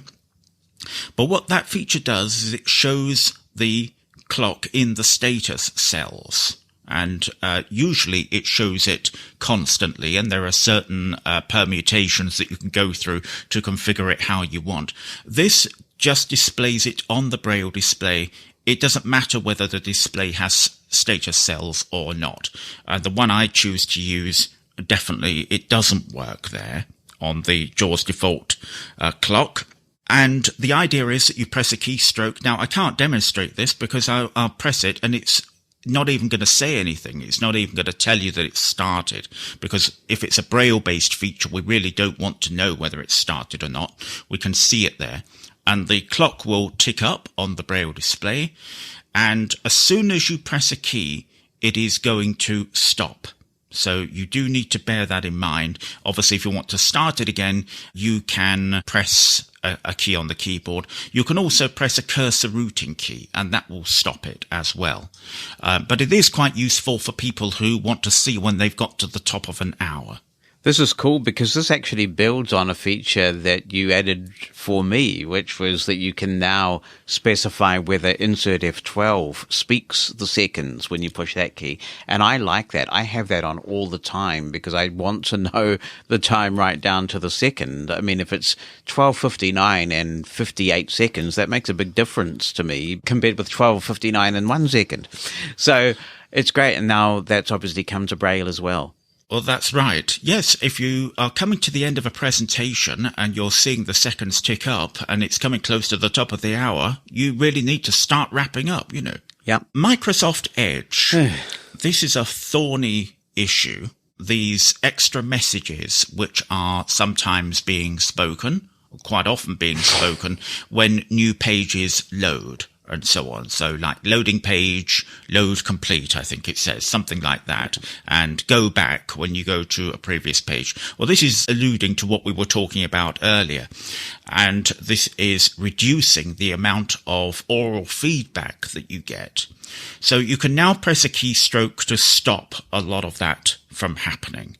So you press the keystroke and all the messages are gone. And you can reinstate them, of course. We'd never take them away permanently, but you do have that level of control there. Hallelujah. I like Edge actually overall because I'm very much enjoying their immersive reader when you go to a web page and you're reading a news article, for example. And I tell you what, one thing I really got into doing with Microsoft Edge of late is using their text-to-speech that's built into the immersive reader because it's the best high-quality text-to-speech I have ever heard. You can actually crank that up to a reasonable speed, and it's very pleasant to listen to for long sessions. But, oh boy, those messages drive me nuts. The one question I have is, do you think you'll ever get it granular? For example, I don't want loading page and loading complete, but I have to confess, sometimes when I push the go back key and Edge says can't go back, no previous page, that is actually useful information for me.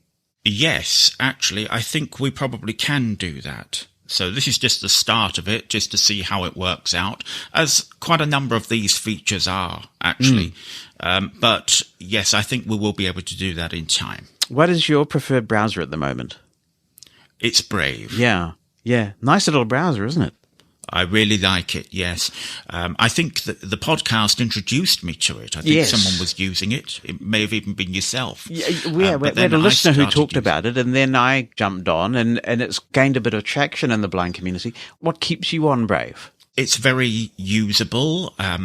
The ability to save files where I want them to be saved, because that sometimes doesn't work in Microsoft Edge. The ability to be able to suppress certain advertisements and things like that, that seems to work fairly well. Less page clutter. So I just like it. So for me, it was either going to be Chrome or Brave, and I've just stayed with Brave. Right. So you're not a particular Microsoft Edge fan at this point? I don't use it at all, no. Interesting. So obviously I did for this project, but there are things about it, as I say, no matter what I do, I can't make it so that when I press enter on a link to download a file, it just downloads it. It doesn't prompt me to download it to a particular location. It used to, but it doesn't seem to do that now. And I just prefer what I've got, because I can be very efficient with that. Yeah, so that's interesting. One of the reasons why I like Edge is precisely why you dislike it, because I like being able to press enter and get a clear message that it's downloading, and it all just goes into the downloads folder. And of course, recently Windows has done something, which means that that folder is sorted so that the most recent file is at the top. And so it's easy to grab the file that you've got and do anything that you want to do with it. So, oh gosh, it's good to have all these choices, because I can remember, Yes, and it is. I'm sure you can too, remember a time when questions were, what's the most accessible option here? And now we've got ourselves to a point where that's less and less the question. We've got a variety of choices just like everyone else have. That's right. Can I just talk, while we're discussing the internet, about another little quick feature here? Have you ever had a situation where you've activated a link on a web page and then you go back to the previous page and the virtual cursor is nowhere near where you expect it to be? Oh, holy soup, yes. Yes, frequently. Yes, well, it happened to me earlier today. I was looking at some YouTube videos and it happened. Well, we've got a way of taking care of that. So let me just bring up a website here. Easy. So, Healthy fruit, 2 of 4. So here we go. Healthy Fruit. This Star is untitled website's called. 3 regions, 120 headings and 185 links. Nuts.com, premium bulk nuts, dried fruit, healthy snacks and gifts. Now this is a great example of where this happens every single time, what I was talking about. So let me just activate one of these links. List of visited, link, sugar link, gluten free. So here's one called Gluten Free. I'll press enter. And we should be on the web page now. Nuts.com Brave. Nutstar site uses cookies to nuts.com. Search heading level roasted cashew salted heading level 4 link. Yes, I think it has got there. Now, if I go back to the previous page. Link build your own. Nuts.com. Now, I can press a keystroke. Visited link gluten free. And it takes me right back to that link where I was. Now, I'm afraid that wasn't a very elegant demo, and I'm sorry about that. It's just the way that this site works. When you press enter, it doesn't give you a lot of feedback within JAWS that you're going to a new page and so on. I think that is part of the problem. When you go back to the previous page, then you're not where you think you should be. And that's where this new keystroke is going to come into effect, I hope. I presume that would also work in HTML-based emails, will it? Or maybe not because of the way JAWS renders it. But I'm thinking of newsletters where you often get a lot of different links to different news stories, that sort of thing. And they're in an email digest and you go and you activate one of those links. You go back to the email and you're at the top of the email again. I hadn't even appreciated that, but I'm going to scurry off as soon as we've got this interview done, and I'm going to make that work. I'm going to check it to make sure that we can do that. Brilliant. So that will be there. Very good. And there are a small number of other features, but that pretty much wraps up what's in the Lisi version 7. So I have a question for you. This is one that my people would like to get in touch with your people about. I used to say that as a joke, but now I actually do have people, but I'll write to you personally. Anyway, and this is to do with the fact that I've become a big Lisi user, and one of the things that I use quite a bit actually is the Lisi texts feature. And for those who are not familiar with this is where you could write a novel if you want, or you could just write a small paragraph or two. Or one of the things I also use it for is URLs. So to give you an example of this, I have 2 calendars that I now offer public access to through Fantastical. And I will do a Mosen at Large podcast about this. So the idea is that in a work context, I provide a link to my Fantastical calendar in my job, and people can go to that web page and book time with me, because it really does reduce all this nonsense about when are you free? No, I'm not free at that time. Can you do this? And on it goes. So it's very, very cool. And I have another one for Mosen at Large interviews, and I have both of those URLs as Lisi texts. So it's just super efficient to be able to recall those long URLs and paste them into the right place. The thing is, though, if I set it up on my laptop, it's not on my desktop. And because I'm me, I've worked out how and where you're storing them, and I copy the appropriate files over. But what I really, really want is some cloud-based way of keeping my Lisi data in sync. I really, really want this. We have, I think, the best group of beta testers in the world who test Lisi. And they are a group of a very intelligent people who know the product inside out. And we have discussed this for years about how to make this work. And I think it was last year we almost had it. And we had things synchronizing to all kinds of different PCs. We had it all sorted out. The only problem with it, and the reason we held back on it, was because we also have a feature called Lisi Cuts, which enables you to create shortcuts to files and folders. And I do know that literally hundreds of people are using that. And of course, what works on one machine will not work on another. So we would have to filter out the Lisi Cuts aspect of it for the synchronization. The Lisi Text, obviously, no issues there at all, and lots of the other tools, but we would have to do some work on Lisi Cuts, because if it's pointing to a file and it's not going to be available, then obviously there's nothing you can do about that. And the whole thing is just going to be a complete mess. If people start storing Lisi Cuts on one machine, they're going to be synchronized, and then you store them for a different machine in Lisi, they're going to be synchronized, and it's all going to be terrible. So that was the reason we held back on it, but it's very much in our minds as to that's what we want to do. Yes, I completely appreciate that dilemma. Yeah. I wish you luck with sorting that out. Perhaps some sort of UI that separates the Lisi Cuts into a separate local folder while everything else goes into, say, OneDrive or Dropbox or whatever your cloud storage of choice. Yes, we're there apart from that. Interesting. That is, I see the problem. Can I also ask you about Twitter support? Because there have been a few changes in Twitter clients over time.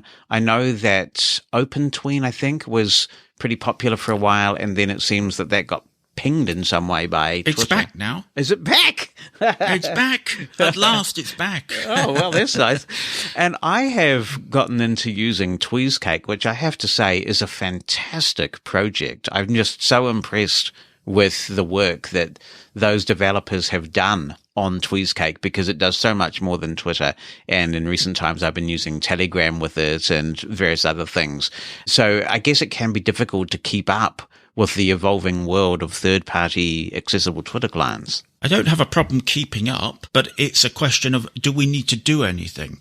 So with Tweezcake, although I don't use it a great deal, I probably felt that we didn't need to do anything with that. Yes. I haven't been asked to. With OpenTween, I've put the script back in there, so people can use that. People are starting to come back to it again. If people think that there really is a need for it to get JAWS to reproduce things in a particular way, as we do, for example, with TW Blue, there are some things that people like JAWS to say to, again, speed up productivity and make things more efficient. Let me hear about it, but I haven't heard anyone say it would be really good if Lisi could do this in conjunction with Tweezcake. And I think the problem I've got with that, anyway, is that it's so new at the moment that the interface might change, and in fact it has changed sometimes since I've seen it between different versions. So maybe when things settle down a little bit. Yes, that's a very good point. It's not yet at a 1.0 release, and it is evolving in quite a cool way, so that's right. Can you give us any hints about what you're thinking about for future versions of Lisi? Yes, I can, because I'm already starting work on the next update. We hope to have the next version of Lisi out sometime next week. At the moment, people keep commenting and saying, can you fix this or can you fix that? So there are things that have to be attended to, but I'm very hopeful that next week, that is around about the 8th of March, we will have a new version out. But I've already started working on the next one. So I've already talked about the emoji. I'd very much like to get the extended list of emoji characters in place, because some people are finding it quite difficult difficult to be able to work with the existing Windows dialog. I'm always hearing about this, so I would like to do that. But also, someone has suggested a feature because we have, I think, very good support for Windows notifications. So when you get a notification, whether it be from Teams or Outlook or wherever it comes from, we can review them very quickly. We can quickly turn them off if that's what we want to be able to do. We can do things like abbreviate the notifications as well. So we just tell you which application it's come from and things like that.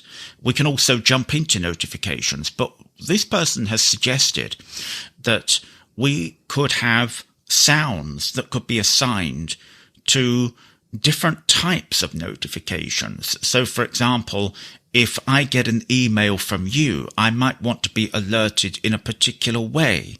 Or if the notification contains a mention, which of course is very prevalent as far as applications like Teams is concerned, then we want to hear a particular sound for that. And I'm really attracted by that idea. Music buff that you are, you will be familiar with the Trogs song, I Can't Control Myself. It's got this fantastic, oh no, at the beginning of it. And yes, you could assign that to an email from me. Oh no, we wouldn't do that. Some people I could think of there, perhaps we might do that. But no, as soon as I heard about this, I thought, I've got to do this. I really have. And I thought, no, I really can't do it now. We have to get this version out. So that is something I definitely want to do. I think it has great potential, that does. So there's a lot going on. Now, if people want to try Lisi, there is a demo option available, correct? And people can install and uninstall safely. Yes, they can. They can just download the demo. They can install it. They will get 15 chances, so 15 restarts of JAWS before the demo time expires. And then they'll have to uninstall it or preferably purchase it. How much does Lisi cost? The advanced version, the one that we've been mainly talking about, is £50 in the UK. That is approximately, $66, something like that. What about if you are a Lisi 6 user? There is an upgrade fee, I think, right, for Lisi 7? Yes, there is. And the cost of that is £25, which is probably about $37 US. Can people order that now, or do they wait until the product is released to order? No, people can order it now. As I say, I am very confident that within a few days of you hearing this, it will be available, and plenty of people have pre-ordered it. And of course, as soon as it's released, they will get an email to say, yes, it's definitely available and you can go and get it right now. But either is fine. You can either pre-order it now or wait until it comes out. Well, I really appreciate you updating us on this. I just can't tell you how much of a difference Lisi has made to my efficiency and productivity. It's an absolutely fantastic product. And by the way, I buy it like everybody else. So, so it's just brilliant. And I really appreciate the work that you've done on it. So it's great to catch up and find out what's coming up in this forthcoming release. Thank you very much for giving me the opportunity, and I'm really glad that you're using it as well. It's good to get the feedback, and I haven't forgotten about your requested feature regarding RSS. Yes, I don't know if you wanted to talk about that or not, but I've been having a chat to Brian about the idea that an RSS cloud-based service or two might be incorporated with Lisi so that people who read news extensively across devices like I do might be able to do that with a lot of efficiency, because at the moment, really, if you're a PC user and you want to use your cloud service, the best way to do that is on the web, and there are some downsides of going that way. So I'm sure that's a very big project, though. It's a very big project. We've got the existing RSS reader, which took me some time to get organized, but obviously it has major disadvantages. I have looked into it, and there is an API for a particular service. There is one hurdle that I don't have expertise in resolving at the moment. We may need to buy in some services from somebody who knows a little bit more about it, but that's something that we've done before So that's fine if that's what we need to do. But yes, I would like to do that. I think along with synchronization with the cloud on different machines for LISI settings, I think that is something that we really need to be looking at. Fantastic. We'll look forward to what happens in the future with LISI, and we'll have you back on the podcast to talk about it all. Thank you so much. Looking forward to LISI 7. Thank you very much once again, Jonathan, and hope your listeners have a great rest of your day. What's on your mind? Send an email with a recording of your voice or just write it down. Jonathan at mushroomfm.com. That's JONATHAN at mushroomfm.com. Or phone our listener line. The number in the United States is 864-60-MOSEN. That's 864-60-66736. Let's go to Hungary and hear from Peter, who says, "Hi, Jonathan. Can you ask your audience about what is the simplest accessible voice recorder for Android? Of course, if you know the answer, no need to bother the listeners. There are countless voice recorder apps on Google Play, but I'm too old to try them all. I would like to install a free application where I only have to push a button to start recording, and that's it. The file should be saved on my phone and be available in Windows by connecting my Nokia G20 to the desktop computer. No, Nokia G20 does not come with a pre-installed voice recorder app. Thanks in advance for all good suggestions. My best wishes from Budapest." Well, Peter, I'm not going to ask my audience any such thing, because you've just done it. I just read your email, so I hope somebody can help. It sounds like what you are describing is an app we have on iPhone called Just Press Record, and it does exactly this. It's available for the phone and the Apple Watch, and you just install it, double-tap the button, you start recording, and voila, thanks to the magic of iCloud, your recording appears on your Windows computer without any fuss at all.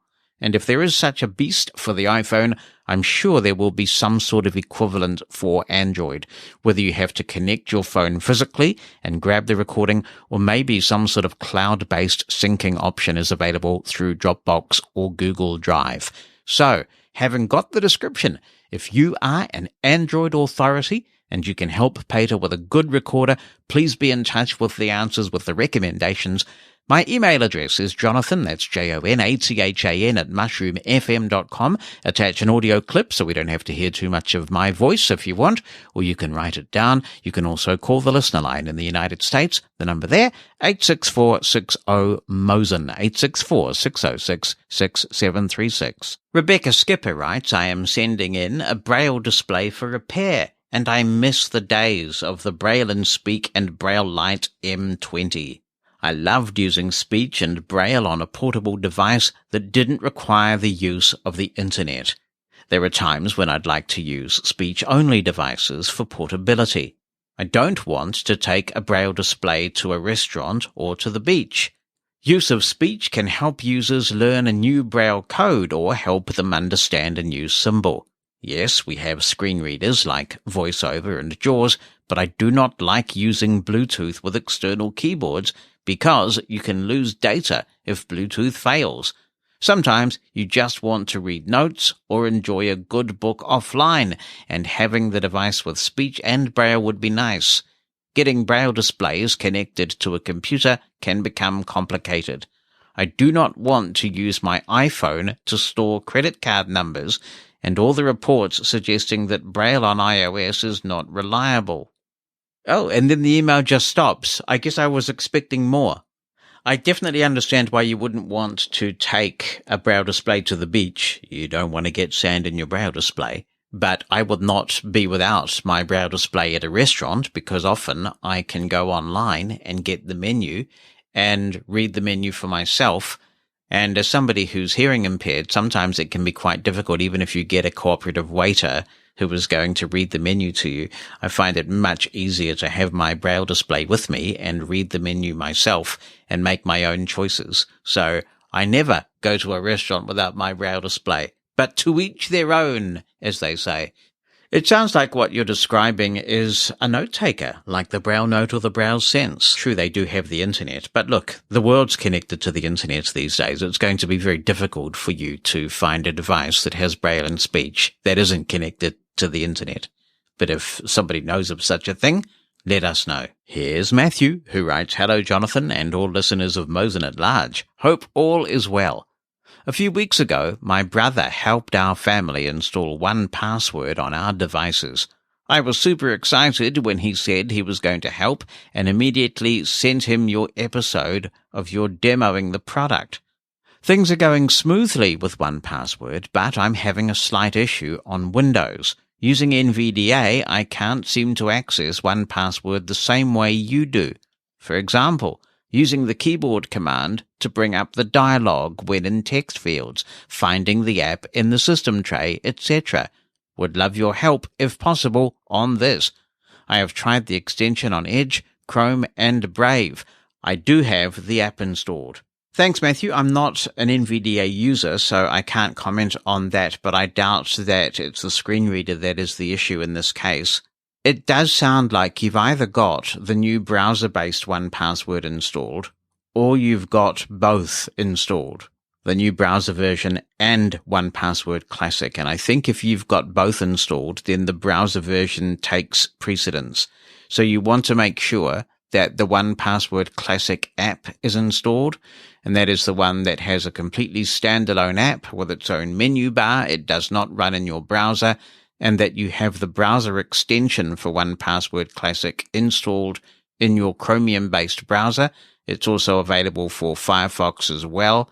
I think it's called an add-on in Firefox land. And that you don't have any of the newer 1Password extensions where everything happens in the browser installed. You want to make sure that that thing is gone. I'm sure that 1Password support would be able to help you with this if you make it clear that what you want to end up with is the 1Password Classic experience, which in my view is a far better screen reader experience. And as I've said recently, I really hope they don't take it away. I love to hear from you, so if you have any comments you want to contribute to the show, drop me an email written down or with an audio attachment to Jonathan, JONATHAN @mushroomfm.com. If you'd rather call in, use the listener line number in the United States, 864-606-6736.